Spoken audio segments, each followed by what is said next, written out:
El ingeniero José Luis Moreno San Juan es el director del Instituto de Energía de la Universidad Autónoma de Santo Domingo y está aquí con nosotros.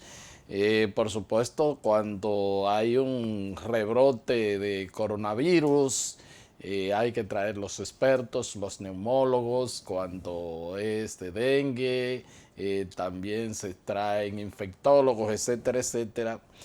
La situación del sistema energético nacional, que nunca ha estado sano, pero en un momento a otro pues se recae, también requieren de que expertos pues nos ayuden a entender a nosotros, aquí en el país y en los Estados Unidos, las islas que están viendo también este programa, un poco para pues entender, insisto, qué está sucediendo con el tema eléctrico en estos momentos, que no sale de la portada de los periódicos, las portadas de los periódicos y de los noticiarios de televisión, redes sociales, etcétera. Y entonces por eso, perdón, he invitado al ingeniero Moreno San Juan para que pues a ver si él nos ayuda a entender qué está pasando. Saludo, ingeniero, y Sí, bienvenido nuevamente al bueno, muchas espacio. muchas gracias por invitarme. ¿Cómo no? Bien, Bueno, ingeniero, ahora mismo tenemos, de hecho, protestas se están generando en eh, pueblos, por el tema de los apagones. Hay versiones con respecto a que, bueno, si el incremento de los combustibles, si el carbón no vino a tiempo, el de Punta Catalina, aunque dice el ministro de Energía, el ingeniero Almonte, que bueno, eso no tiene necesariamente que ver. Lo cierto es que hay muchos apagones. El jefe de Estado, el presidente de la República, habló de que el pasado lunes hubo un pico, que es un sobrecalentamiento de la economía, se está consumiendo más energía, quizás por el verano. Eh, ¿Qué usted cree que está pasando? bueno, si analizamos lo que sucedía en el año 2019 y lo que se estaba proyectando para después del 2020, que nadie sabía que iba a ocurrir una pandemia, ¿no? La situación debió ser estable, siempre y cuando se siguieran instalando plantas y llegando nueva generación al sistema. El sistema aumenta la demanda todos los años, al menos en 150 megavatios. Ok. Si usted toma en cuenta la entrada de Punta Catalina, que debió estar totalmente lista incluso a principios del 19 y se retrasó, pues esos son 750 megavatios, ¿verdad? Pero ya venía como a equilibrar el tema de la oferta y la demanda y ya tener entonces una oferta mayor que la demanda.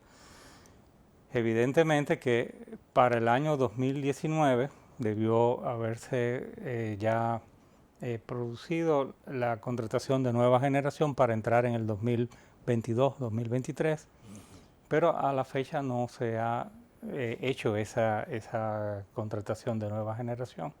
Por lo tanto, el efecto de la entrada de Punta Catalina tiende a diluirse ya a partir del 2022-2023. Y volvemos entonces a la fase de tener a veces una oferta no suficiente para cubrir la demanda. El otro elemento que es diferente a lo anterior es que antes se suplía entre el 85 y el 86% de la demanda por una decisión de política, manejo de lo que es el sistema. A partir de la pandemia, se optó por tratar de dar el suministro máximo que se pudiese. O sea, Yo cubrir. entrevisté, perdón, a Ajá. autoridades aquí, me hablaron de que estaban suministrando el Sí, sí, 98% de eso la es correcto. demanda. Ahora, vamos a ver, muchas veces ese 98% es de lo que se programa. O sea, porque siempre hay una programación diaria de la demanda del día, entonces en función de eso se, se dice que se suple o no ese 98%. Puede ser incluso que la proyección de la demanda no sea la real, que haya más, y aparenta como que tú diste el 98% sin ser realmente el 98% de la demanda, sino de la demanda programada. Entonces, pero lo cierto es que esa fue una decisión que comenzó la pandemia. Se continuó, aún en el cambio de gobierno, se continuó con esa política. La política es abastecer la demanda como siempre debe de ser, porque la racionalidad económica de un sistema eléctrico se sustenta en que la demanda tiene que ser satisfecha siempre. Claro. Y hay incluso los que conocen de cómo se trabajan con las ecuaciones de econométricas de un sistema eléctrico, se sabe que uno tiene las ecuaciones de cada una de las plantas y después se cierra con una, que es la que completa el número de ecuaciones necesarias para las variables, que es la suma de las potencias igual a la demanda, y esa demanda debe ser cubierta siempre.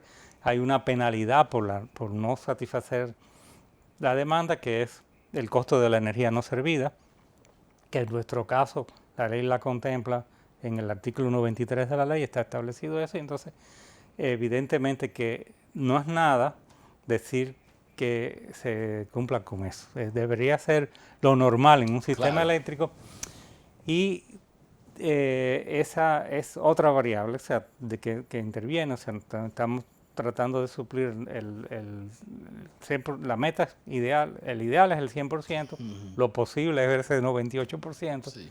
Y a veces lo probable, que es otra cosa, es lo que está pasando ahora, ¿verdad? Que dependiendo de los recursos que se tienen disponibles, o de que la demanda se haya ido fuera de lo que estaba programado, entonces hay apagones por otra vez. Después de haber estado en un periodo de relativa calma, vamos a decir, con el tema de los apagones, ahora han vuelto otra vez los apagones en las últimas semanas. Ahora, ¿qué pasa en las últimas semanas diferente a lo anterior? Bueno, esa sería la pregunta, ¿no? O sea, tenemos el tema realmente de que estamos teniendo demandas históricas, eso no hay duda, por encima de los 3.000 megavatios, pero eran de preverse, porque el año pasado, aún y todo con la pandemia, las demandas estuvieron por los 2.850, en algún caso llegó a 2.900. Hay que buscar las programaciones de esa época para verlo.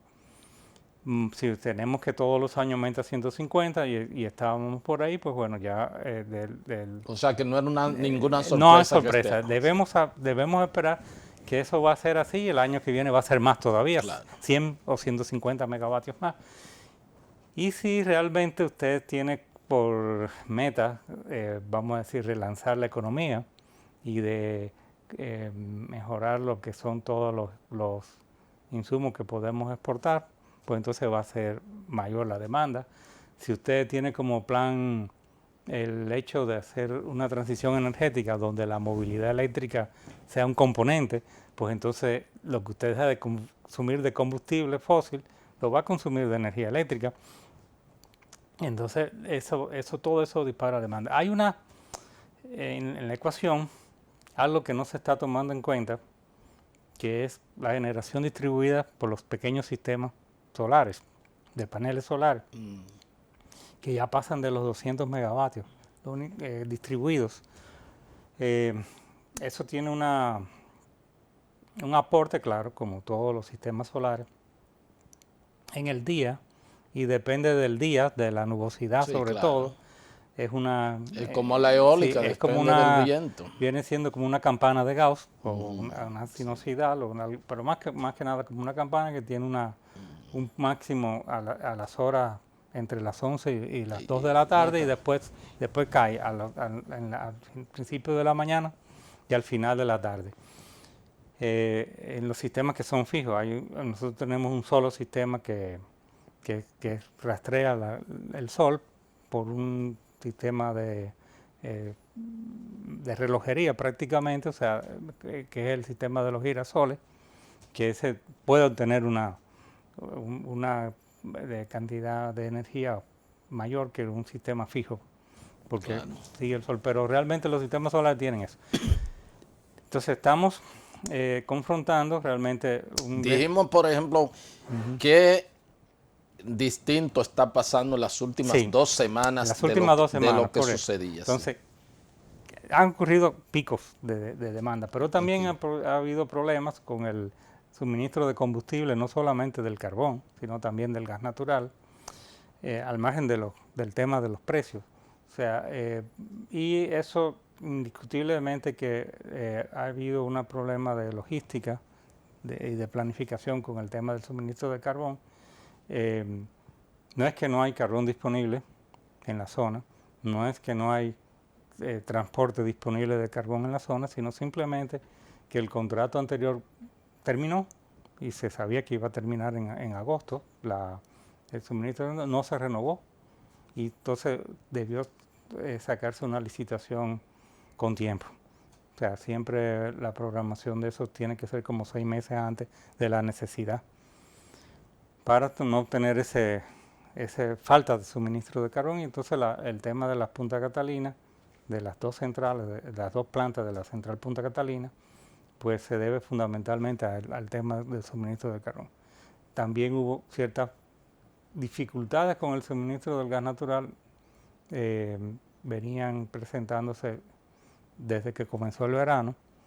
Después vino el huracán que pasó por cerca de Nueva Orleans, que por ahí está la terminal de embarque, y eso todavía dificultó más. Y hay una demanda, vamos a decir, bastante grande en el área de Europa, con el tema del gas natural. Incluso los problemas europeos ahora son serios también con el tema del suministro de combustible y de energía eléctrica en sentido general, a tal punto que han vuelto a echarle mano al carbón, que tanto se había repudiado, sobre todo en la Unión Europea, porque en el Asia eso nunca le ha importado mucho. De hecho, 30.000 megavatios se instalaron los chinos de plantas de carbón el año que acaba de pasar, y tienen en curso 140.000 megavatios.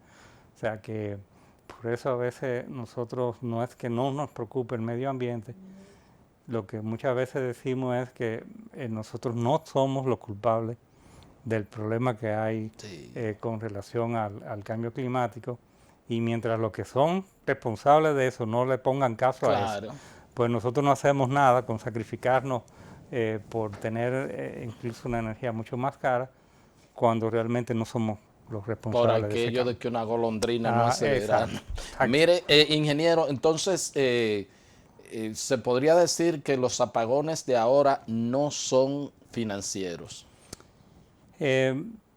Podrían llegar a serlo, porque vamos a ver, o sea, la política de dar toda la energía que se pueda sin haber hecho una gestión de pérdida durante los últimos meses, desde que comenzó la pandemia, hace que se relaje todo lo que es el sistema de cobro de la energía. Por lo tanto, usted va a estar dando mucha energía, pero no va a estar cobrando. Y al final, usted lo que va a tener un déficit mayor. Y puede llegar un momento en que ya usted no tenga recursos para poder hacer frente a ese déficit. ¿Cuál es la solución? Apagones financieros. O sea, entonces, si no estamos en eso, podríamos llegar a eso por la situación que le digo, que no se ha hecho tal vez una buena gestión de pérdidas durante los últimos meses, y las pérdidas iban a aumentar necesariamente, porque si usted da energía sin haber hecho ninguna mejoría en lo que es la gestión de comercialización, eso se traduce en pérdidas. Eso lo sabe todo el que conoce un poquito el sistema. Doy más energía, tengo más pérdida. Doy menos energía, tengo menos pérdida, porque yo sé a quién no le doy energía, que son precisamente a los circuitos donde yo cobro menos. Entonces eso es lo que yo priorizo para el tema de los cortes cuando se está en esa fase. Ahora, hay un tema adicional que es muy preocupante, que es el aumento de los precios de los combustibles, que hay que verlo también por el tema de la oferta y la demanda, pero también hay que verlo por el lado de que nos estamos valorando en dólares de los Estados Unidos, y el dólar de los Estados Unidos ha perdido mucho valor a partir de la epidemia y de la emisión monetaria sin respaldo. Pero ¿cómo cómo podemos tener todavía depender tanto de los derivados de los combustibles para el tema de la generación, cuando aquí se dice que ha habido una variación significativa, un cambio significativo en la matriz de Sí, generación? Y entonces, pero básicamente hacia el gas natural y carbón. Entonces, ok, pero el gas natural es un hidrocarburo, sí, gaseoso, claro. pero es un hidrocarburo, y el carbón es el único que no lo es.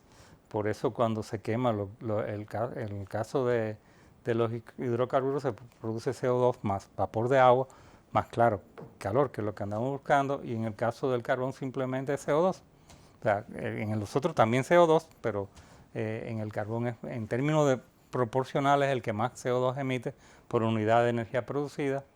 No es que el gas natural no lo haga, pero es como un 40% menos, dependiendo de la tecnología, hasta un 50% menos. Como no, yo he conversado con los empresarios de la industria eléctrica y ellos siempre dicen, bueno, el tema cuando hay apagones no es un asunto de generación. Ellos dicen, tenemos inclusive sobre oferta, le podemos poner en línea todas la energía que quieran Sí, las autoridades. Lo que pasa es que le damos siempre las que ellos compran. O sea, que aunque usted dice que hace falta más generación, pero ellos cada vez que entrevisto a un empresario del sector dice, nosotros tenemos sí. generación ¿Y a qué suficiente. precio? Porque el tema muchas veces está en el precio. Ya. Ese es sí, tenemos mucha generación y es bueno tener generación de reserva, porque en un momento de una crisis usted puede hacer frente a esa crisis con la reserva que tiene, pero no para usarla de manera permanente. Por ejemplo, o sea, tenemos el caso de la turbogás de Jaina, que se ha estado encendiendo en los últimos tiempos para mantener incluso regulación de voltaje y frecuencia en la zona oeste de la ciudad, oeste de la ciudad. Eh, Hay una planta en la zona norte, que es la antigua Smith Erron, que es La generadora San Puerto Felipe, Plata, la pero, San pero Felipe, a menos que se convierta a gas natural, eso no se puede operar. Después se convirtió a gas natural la planta de la compañía eléctrica de San Pedro de Macorís, la que todo el mundo conoce, la Coyentri. Coyentri, porque si usted le dice el nombre, nadie Sí, conoce. sí. Pero evidentemente que eh, eso es un caso también muy particular, porque nunca se contrató como tres eh, plantas, o sea, de ciclo combinado, de 100 megavatios cada una, pero nunca dieron eso, siempre daban menos de ahí. Con la conversión a gas natural están dando menos de ahí, pero se pueden usar, ahora se pueden usar. Antes, cuando consumían el diésel, que todo el mundo conoce diésel, el fuel número 2, eran incosteables, pero el tema muchas veces es el costo. O sea, tenemos mucha generación que es eh, de muy difícil uso de manera permanente, tal vez nada más que para ocasiones de emergencia o para los picos, pero no para cubrir la generación. Por eso hace falta nueva generación base, o sea, A un costo mucho más mucho bajo. más bajo, eh, como fue el caso de Punta Catalina en el término de costo de producción. No estamos hablando de la inversión, De la que eso inversión. sería Sí. otro tema, pero por eso con el caso de Punta Catalina siempre le comentábamos cuando nos preguntan, dividamos eso en dos partes, lo que es lo que costó hacer la planta, que también hay mucho ruido, mucha especulación con relación a eso, y lo que es el beneficio que puede dar al sistema con un Claro. costo de producción relativamente bajo, eh, porque todavía sigue siendo la de más bajo costo de producción y la de mayor cantidad de energía integrada, que por momentos casi el 30% de toda la energía que se produce en el sistema.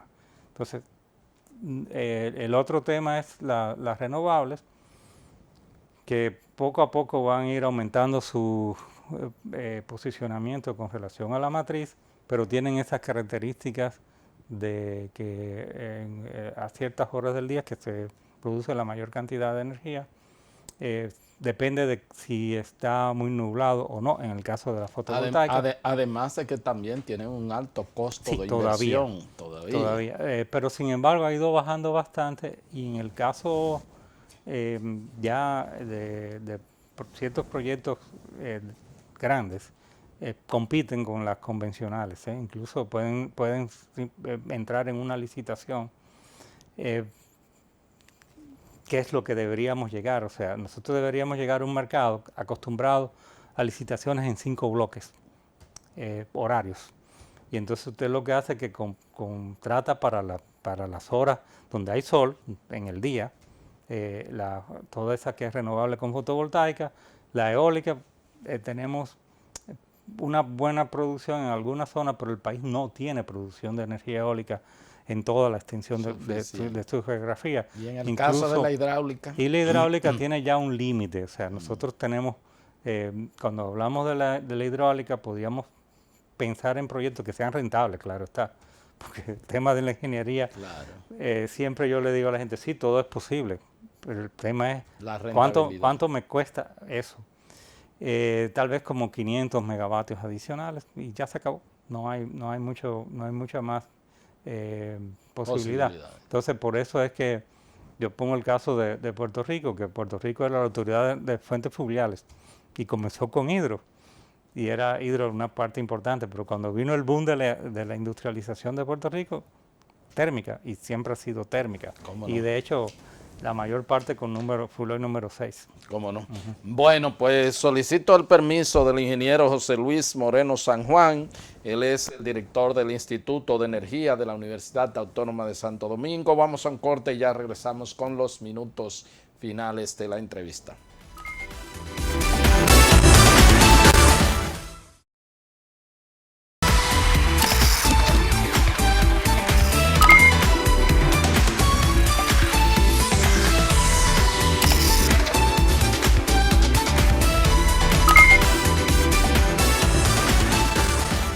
Continuamos con esta entrevista con el ingeniero José Luis Moreno San Juan, director del Instituto de Energía de la Universidad Autónoma de Santo Domingo, para finalizar con el tema de la generación injusta, ubicándonos en el caso de Punta Catalina.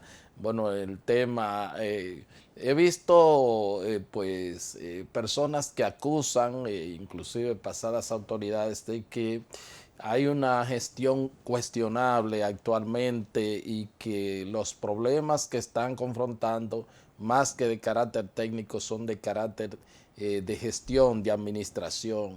¿Usted cómo ve lo que está sucediendo en ese sentido? Bueno, sí hay algo de gestión, indiscutiblemente, sobre todo porque esa es una planta que demanda recursos para dar el mantenimiento adecuado. Si uno hace una especie de esquema de los problemas que se han presentado en los últimos meses con esa planta, usted va a ver que hubo un problema de suministro de cal. Eso es fundamental para la desulfuradora y sin eso no puede operar, porque recuérdense que hay un compromiso de emisiones que está en el estudio de impacto ambiental de esa central y de gestión ambiental. Hay un sistema de control de calidad de aire que tiene que ser manejado adecuadamente y sin eso no puede ser operada esa planta. Se ha visto esa planta cuando opera correctamente el sistema de control de calidad de aire, no se ve humo. O sea, recordemos que inicialmente se planteaba que iba a salir un humo de las chimeneas y siempre le había dicho a los amigos de ambientalistas de que esta planta era una planta que tenía una tecnología adecuada para no emitir ese humo que se ve, aunque realmente los gases están saliendo por la chimenea. Sí. Y no es mentira que hay emisiones de SO2 y de NOx y de partículas sólidas, pero que incluso las partículas sólidas, la emisión está hasta muy cerca del estándar de la Unión Europea, lo cual es mucho para una sola planta en la zona, porque le decía que las emisiones dependen de la cantidad de unidades que usted tenga emitiendo gases en esa zona. Entonces, 2 plantas en una sola central, esos niveles de emisión. Después se tuvo problemas también con los filtros de manga y con algunos otros repuestos O sea, tal vez por un problema de una litis entre los constructores y la administración actual. Pero al final, imagínese que usted tiene un vehículo y que necesita cambiarle el aceite, pero usted entra a un pleito con el concesionario y dice, no, yo no voy a, si usted no me cambia el aceite, yo no lo voy a cambiar, y se le funde el motor. ¿Quién va a sufrir las consecuencias? Usted, que es el dueño del vehículo. Entonces, al final de cuentas, la planta es la que sufre las consecuencias de que usted no le esté tal vez haciendo la gestión que tiene que hacer. Y lo último fue, sí, el problema del carbón, que indiscutiblemente parece ser un problema de que se dejó agotar sin haber estado el relevo contractual para el suministro del carbón. O sea, Evidentemente hay un problema de gestión, entonces, sí, de administración. sí, en gran medida el problema que se aprecia desde fuera, claro está, es un problema de gestión en la operación de la planta, que puede haber muchos alegatos de que se heredaron sistemas mal instalados y todo lo demás, pero eso, entonces lo que habría que reclamarle no solamente al constructor, sino a los fabricantes de los equipos y demandarlos, porque al final eso es lo que tendría, o demandar a la compañía McAllen, que hizo una evaluación de lo que es la aceptación o el desempeño de la planta, la prueba de desempeño de la planta, y dijo que todo estaba bien. O sea, entonces hay una contradicción, o sea, que realmente por eso siempre he tratado, o sea, de que eso se maneje sin el ruido que hay por el medio, porque es la planta que aporta la mayor cantidad de energía del sistema y costó y ya la tenemos ahí. Esa por lo menos lo que se aprecia con relación a esa central. ¿Cómo no? Y bueno, ahora tenemos ya anunciado a partir de ahora de octubre por parte de la Superintendencia de Electricidad lo que es la eliminación del subsidio cruzado, como le llaman ustedes los técnicos, pero el ministro de Energía, Antonio Almonte, también habló un poco cuando se es funcionario distinto a cuando se está en la oposición. Cuando se está en la oposición usted habla, bueno, se produjo un aumento de la tarifa. Él dijo, hay que hacer una reestructuración de la tarifa porque los costos han aumentado. En términos, para que la gente lo entienda, hay una intención de incrementar el precio de la tarifa eléctrica al consumidor.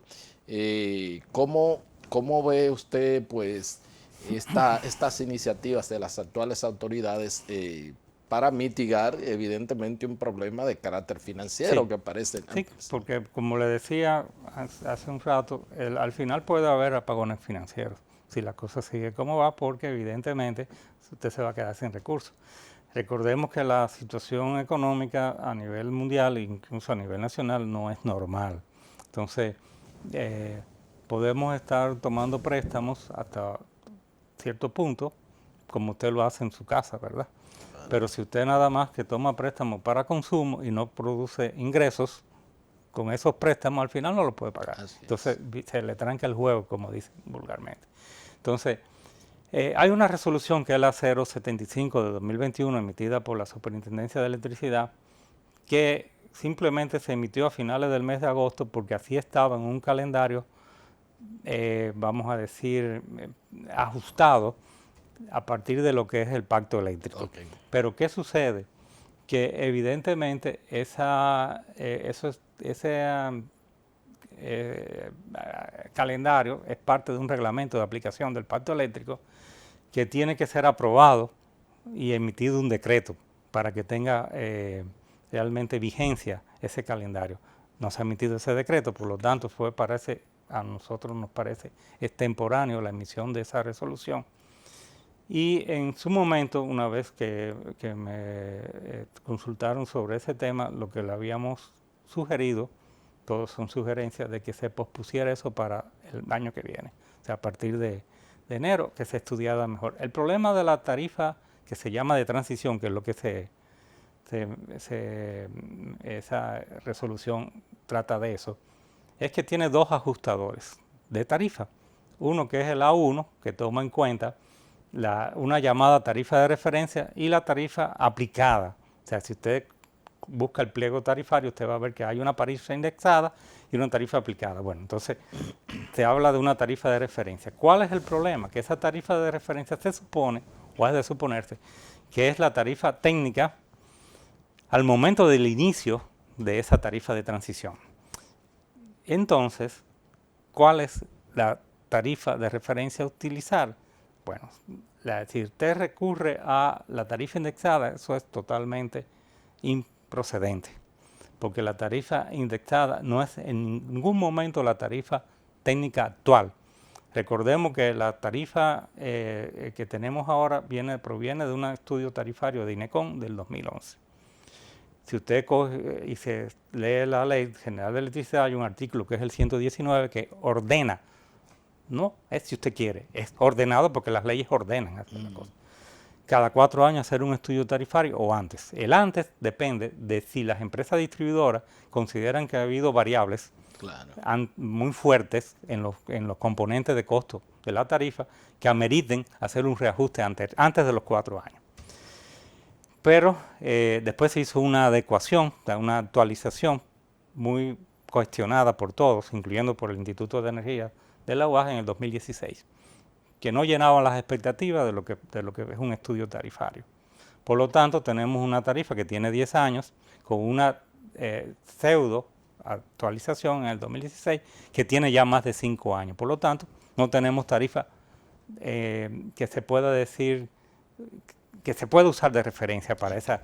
Entonces, la única opción es utilizar un artículo, un tema, un punto del pacto eléctrico que es el 822, donde se habla en uno de las partes de la tarifa de referencia primero y después se menciona la tarifa de transición y ahí se establecen unas premisas para estimar cuál puede ser esa tarifa de referencia, nada que ver con lo que se está pretendiendo, que es simplemente utilizar la indexada. Si se utiliza la indexada, los ajustes son demasiado fuertes, sobre todo para todos, pero sobre todo para los de menos de 300 consumidores, de menos de 300 kilovatios horas al mes. Llega al periodo, son 21 trimestres, bueno, te lo dice, bueno, 21 trimestres es unos cuantos años, pero sin embargo, el ajuste es de 154%, 153% para los primeros 200 kilovatios hora y para los segundos cerca de un 125%, porque aunque en el subbloque de 201 a 300, nada más que aumenta un 63%, como la tarifa es escalonada, que pesa los primeros 200 kilovatios hora cuando usted establece la media ponderada entre las dos tarifas que se le van a aplicar, suba como un 125, de 121 a 125% para el tramo que va desde los 201 a los 300 kilovatios hora.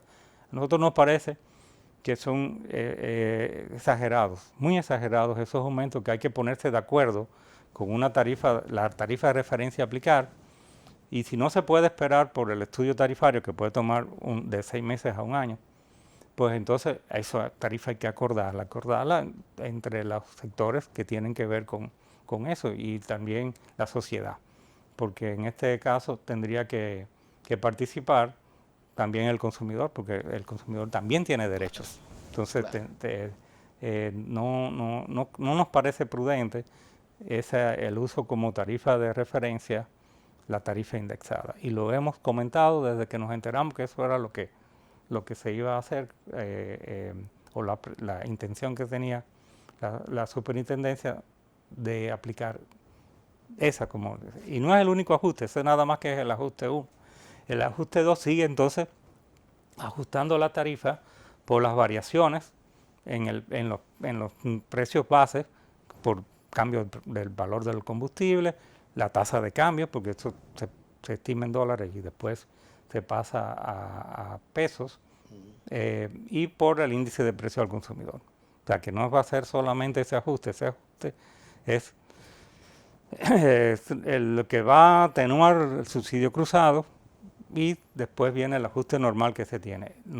Nosotros particularmente entendemos que en la baja tensión simple, que representa casi el 98 o un poquito más de los consumidores, de los usuarios, como dice la ley, del servicio eléctrico, el resto son los que usan las otras tarifas y casi el 60 o 63% de la energía que se distribuye. Es una tarifa muy sensible, debe mantenerse un subsidio cruzado dentro de lo que es la misma tarifa de baja tensión simple, entre los que consumen mucho, que pueden pagar un poquito más, y los que consumen muy poquito, que no pueden pagar. Y después está el bono luz, que es un programa de asistencia o de ayuda, que se tiene contemplado para los que consumen menos de 200 kilovatios hora. El tema incluso se está restringiendo tal vez a los primeros 100 kilovatios hora de consumo, que ese subsidio se dé un bono por el valor de esos 100 kilovatios hora a las familias que tienen bajos ingresos y que estén dentro de los programas que hay de asistencia social, que están bien estructurados. No puede haber, como decimos, una aplicación de una tarifa de transición sin una reformulación del bono luz, pero no puede haber bono luz sin medición. Nosotros tenemos que instalar medidores, faltan instalar muchos medidores. 20 años después de la reforma seguimos con el mismo problema. Lo que pasa es que tal vez esos medidores tienen que ser adecuados al servicio que van a medir, que es un servicio de bajo consumo. Por lo tanto, no tiene que ser un medidor de mucha precisión. Y por lo tanto, una campaña fuerte de instalación de medidores debió iniciarse desde que comenzó a darse más energía de la que se estaba dando antes, aprovechando de que la gente estaría dispuesta a pagar la luz si tienen un servicio adecuado de energía, ¿verdad? Como pagan posiblemente el móvil, porque reciben un buen servicio, no se le va la señal, no es un walkie-talkie. Pero entonces, el usted dar un buen servicio le da el derecho de pedir, bueno, te lo voy a seguir dando si me pagas, entonces te pongo medidor, pero la gente no puede pagar si no le instalan medidores, no es que no quiera pagar, es que no tiene cómo pagar lo que no se le mide. Entonces, ingeniero, ¿qué porcentaje de la población podría sufrir esos incrementos entre 154, 153% y el otro 125%, más o menos? Bueno, el total de usuarios de la baja tensión simple es casi un 98%. El total de los que consumen menos de 200 o andan por ahí depende de la distribuidora. Algunas tienen un 45% como Edesur y otras tienen como un 62, 63% como el caso de Edenorte. Y oscilan entre esos valores, o sea que es bastante. Impacta más de la mitad de los consumidores. Más de la mitad de los consumidores. Los que van a recibir el mayor aumento. El mayor aumento. O sea, y sobre todo en este contexto económico. Entonces, evidentemente, el sentido común ya es el más común de todos los sentidos. Y a veces el que menos se tiene, ¿verdad?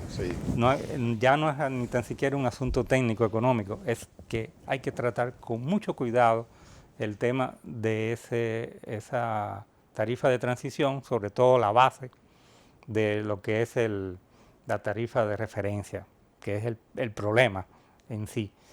Y mejorarse lo que es el tema del bono luz y lo que es la medición, porque evidentemente siempre se ha acusado a la población de que no quiere pagar, pero evidentemente si usted no le manda una factura, ¿cómo usted paga? Dígame que usted paga si no tiene... Claro, yo pago. Mire, finalmente, ingeniero, ya nos están haciendo señas. ¿Por cuánto usted estima que andaría el subsidio en este año? Posiblemente, si no llega, pase de los $1.000 millones. Por eso es que le decía que la situación es complicada.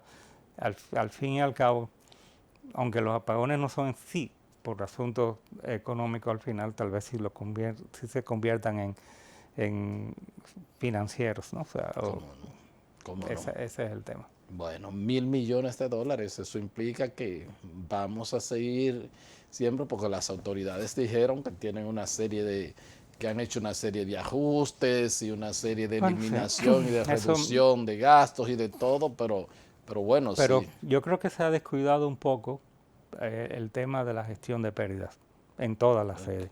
Entonces usted se puede hacer ahorros, pero hay ahorros que mejor no se hacen. Porque si usted el ahorro es por no hacer nada, pues entonces evidentemente va a tener un problema con el aumento de las pérdidas. Hay que hacer una buena gestión de pérdidas en todas. De hecho, de alguna manera, en los últimos años, una empresa que había mejorado mucho era de Norte, donde se hizo, parece que una muy buena gestión de pérdida, a tal punto que las pérdidas totales llegaron a ser menores que de Sur, que ya eso es un grandísimo logro. La que siempre ha estado bastante deficiente. Es una tragedia de este es una tragedia. Sí, así es. Y parece que sigue teniendo muchos problemas. Sigue teniendo. Ajá. Pues le agradezco, ingeniero, todas estas explicaciones. Muchísimas gracias. Bien, gracias a ti por invitarme. Como no, gracias a todos ustedes por haber estado con nosotros y será pues hasta otra entrega de su programa de Agenda. Hasta entonces.